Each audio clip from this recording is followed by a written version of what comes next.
दोस्तों नमस्कार। आजाद मीडिया पर एक बार फिर से आप सभी का स्वागत करते हैं।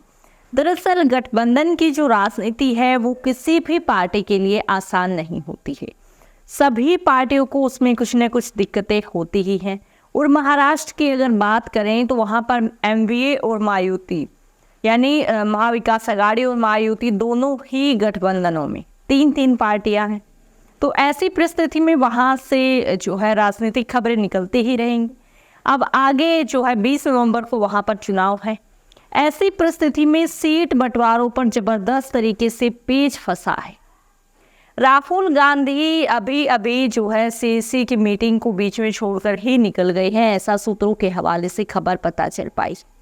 यानी कि राहुल गांधी हो या फिर पीएम नरेंद्र मोदी, दोनों ही जो पोजीशन है दोनों में ही टकराव की स्थिति है। लेकिन ज़्यादा टकराव अभी फिलहाल की बात करें तो राहुल गांधी के साथ दिखाई दिया है, क्योंकि समाजवादी पार्टी के साथ कल भी मैंने आपको एक खबर दिखाई थी जिसमें बताया था कि समाजवादी पार्टी के साथ जो है समझौता हो गया था कि वो उपचुनाव में 9 की 9 सीटों पर अपने चुनाव चिन्ह और सिंबल जो है नाम से लड़ेंगे। इंडिया गठबंधन की सहमति थी और कांग्रेस एक भी उम्मीदवार जो है उपचुनाव में नहीं उतार रही पूरी 9 सीटों पर। और वो जो है राजनीतिक विशेषज्ञों का मानना था कि वो इसलिए हो रहा कि महाराष्ट्र में क्लीन चिट जो है कांग्रेस को मिले और सपा वहाँ पर थोड़ी नरमी बरते। लेकिन दोस्तों कल एक ऐसा बयान आया जिसमें जो है ये सारी अटकलें जो राजनीतिक विशेषज्ञों की थी उनको फेल कर दिया। यानी कि समाजवादी पार्टी ने भी जो है अपने आंखें दिखाने महाराष्ट्र में शुरू कर दी है। बार बार जब भी महाराष्ट्र का जिक्र होता है तो मैं आपको बताती हूँ काफ़ी उलझी हुई वहाँ की राजनीति है। 4 पार्टियों से टूटकर 6 पार्टियां बन चुकी हैं, कभी सत्ता इधर कभी उधर, और वहाँ पर सत्ता हासिल करना जो है कांग्रेस और बीजेपी दोनों के लिए काफ़ी महत्वपूर्ण है और वो बिना सहयोगी गठबंधन के नहीं हो सकता है। तो ऐसी परिस्थिति में अब जो खबर निकल कर आई है राहुल गांधी की नाराजगी दरअसल किस चीज़ पर है उस चीज़ पर हम चर्चा करेंगे। उसी के साथ सपा जो है समाजवादी पार्टी, जो एक ऐसी पार्टी है जिसने मोदी सरकार को लोकसभा चुनाव के दौरान सबसे बड़ा झटका दिया, इन दोनों में जो है क्या अटकलें और गड़बड़ी चल रही है। अंदर की खबर आपको पूरी कहानी आपको इस वीडियो में बताएंगे, तो बिना स्किप करे आप वीडियो को एंड तक देखें ताकि आपको मामला समझ आए। तो बिना किसी देरी के जो है आप स्क्रीन पर खबर देख सकते हैं। दरअसल महाराष्ट्र में आगामी 20 नवंबर को विधानसभा के चुनाव है। सभी पार्टियां अपने अपने उम्मीदवारों की लिस्ट जो है निकाल रही हैं। इस बीच सांसद और प्रतिपक्ष राहुल गांधी अपनी पार्टी की ओर से सुझाई गई कैंडिडेट की सूची से खुश नहीं है। राहुल को लगता है कि उम्मीदवारों की इस लिस्ट में पक्षपात किया गया है। यह बात सूत्रों के हवाले से पता चली है। अब तक महाविकास आघाड़ी सीट शेयरिंग व्यवस्था के तहत वह 85 सीटों में से 48 सीटों के लिए उम्मीदवारों की घोषणा कर चुकी है। राहुल गांधी ने महाराष्ट्र की मजबूत जो सीटें हैं उनको उद्धव ठाकरे को दिए जाने को लेकर जो है चिंता जताई है और नाराजगी जताई। जी हाँ, यानी सूत्रों के हवाले से खबरें अंदर की कहानी निकल कर आ रही है कि उद्धव ठाकरे को मजबूत सीटें दी गई हैं, इसलिए जो है राहुल गांधी की नाराजगी दिखाई दी। और ये खबरें कल से ही चल रही हैं दोस्तों। अब इनमें कितनी सच्चाई है वो तो खैर अभी हम नहीं बता सकते, लेकिन जो ये खबरें होती हैं ये जो है वाकई राजनीति को काफ़ी ज़्यादा प्रभावित कर जाती हैं। अब जो है अभी की लेटेस्ट खबर है कि सीएसी की मीटिंग बीच में छोड़कर राहुल गांधी निकल चुके हैं और ये दरअसल पेच फंसा है क्योंकि राहुल गांधी का मानना है कि सीट शेयरिंग में पक्षपात हो रहा है। जी हाँ, ये खबर एक बार आप देख लीजिए स्क्रीन पर।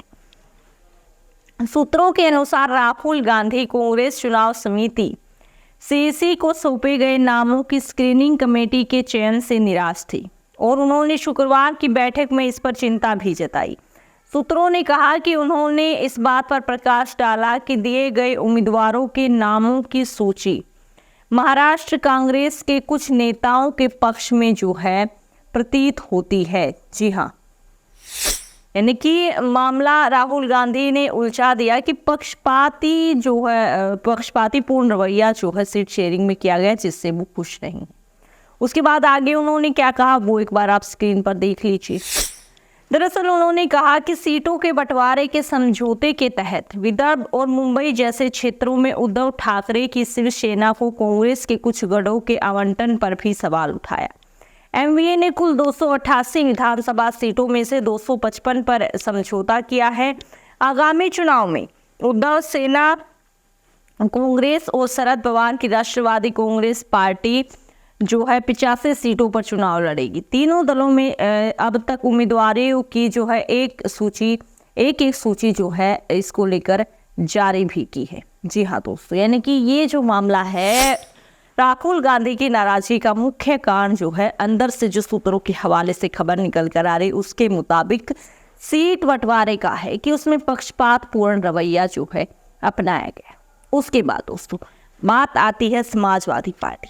अब समाजवादी पार्टी से सपा से जो है उपचुनाव को लेकर समझौता कर चुकी कांग्रेस, क्योंकि 2 सीटों पर जो है ऑफर दिया गया था और कांग्रेस ने कहा कि उनको 2 सीटें भी नहीं चाहिए, उनको जो है लड़ना ही नहीं है, वो वैसे ही सपा का समर्थन करेंगे, इंडिया गठबंधन की मजबूती को दर्शाएंगे।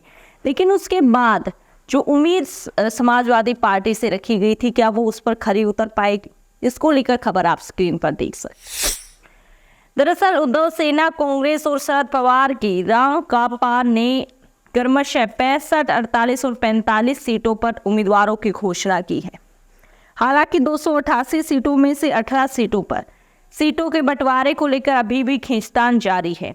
समाजवादी पार्टी के नेता और विधायक अबू असीम आजमी ने शुक्रवार को सीट बंटवारे के विवाद में कूदकर धमकी दी कि अगर विपक्षी गठबंधन उनकी पार्टी के उम्मीदवारों के लिए 5 सीटें अलग नहीं रखता तो वह 25 सीटों पर उम्मीदवार उतारेगा। समाजवादी पार्टी भी एमवीए का हिस्सा है। महाराष्ट्र के 288 सदस्यीय विधानसभा के लिए 20 नवंबर को एक ही चरण में मतदान होगा और 23 नवंबर को जो है परिणाम घोषित किए जाएंगे। यानी कि समाजवादी पार्टी ने भी जो है आंखें दिखाना अब शुरू कर दिया है कि अगर उनको 5 सीटें अलग से नहीं मिलती हैं तो वो पूरी 25 सीटों पर अपने उम्मीदवार उतार सकती है। अब ये मामला जब से सामने आया है तब से जो है एमवी यानी महाविकास अघाड़ी में भगदड़ मच गई। और दोस्तों ये होना ही था, क्योंकि मैंने आपको बार बार बताया है कि दोनों ही तरफ राजनीतिक पार्टियों में जो है काफ़ी एक तरीके से हम कह सकते हैं गठबंधन की सरकार है तो काफ़ी दिक्कतें होनी है, ये बिल्कुल आम बात है। लेकिन क्या समाजवादी पार्टी उत्तर प्रदेश और महाराष्ट्र दोनों में जो है अपना इक्का चला रही है? क्या जो है इंडिया गठबंधन की मजबूती पर ये सवालिया निशान लगाता है जो समाजवादी पार्टी का ये बयान है? क्या लगता है आपको इस पूरे मामले पर? आगे की जो भी राजनीतिक अपडेट महाराष्ट्र से निकलती रहेंगी वो हम आपके साथ शेयर करते ही रहेंगे। फिलहाल इस रिपोर्ट में इतना ही। अपनी राय हमारे साथ कमेंट बॉक्स में जरूर शेयर करें। जय हिंद, जय भारत।